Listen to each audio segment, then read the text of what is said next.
As Neil Kinnock said, loyalty is a fine quality, but in excess it fills political graveyards. By relying on another person's values to guide you, you walk down a blind path.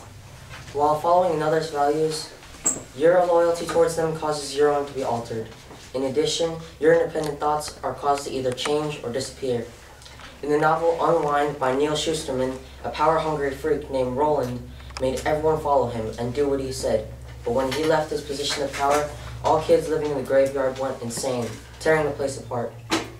Also, in the novel Canned by Alex Shearer, all the kids being forced to work in the factory constantly risked their lives, but they couldn't think for themselves. They blindly followed the instructions of the owners, never trying to escape.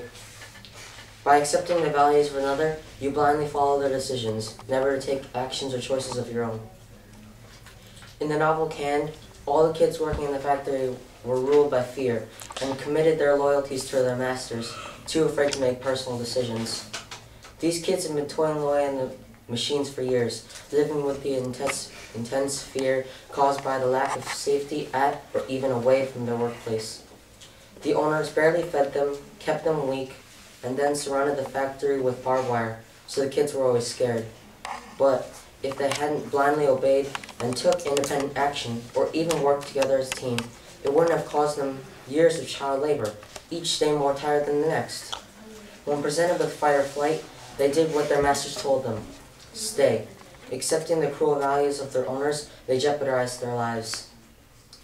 In the novel Unwind, ready acceptance of another's values forced the characters to lack responsibility for personal thought or action.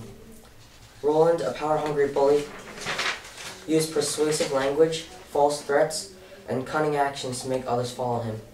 The Unwinds, outcasts of the world, lived in the graveyard where planes are scrapped and sold for parts. Confined to an area with no social hierarchy, Roland became a leading figure, whom everyone sought to be like. They accepted his values, and became a corrupt community filled with hate towards those who defied it. When Roland had gone missing, leaving his position of power, all his followers became lost, and chaos was rampant. Seeking someone with a plan of thoughts and actions, they looked for Roland, tearing apart planes, trampling each other in an effort to find someone, anyone, with independence. To accept someone else's values, you deter from making your own. By submitting to another's values, your own become obstructed and eventually become dependent on their thoughts and actions. By accepting those values and following their decisions, their choices, even terrible ones, become yours, affecting your life. For example, robbing a bank. Were you to do so because of your lack of independence, would you cost your reputation, ruining your future? Are your independent thoughts really worth those of another? Thank you for listening.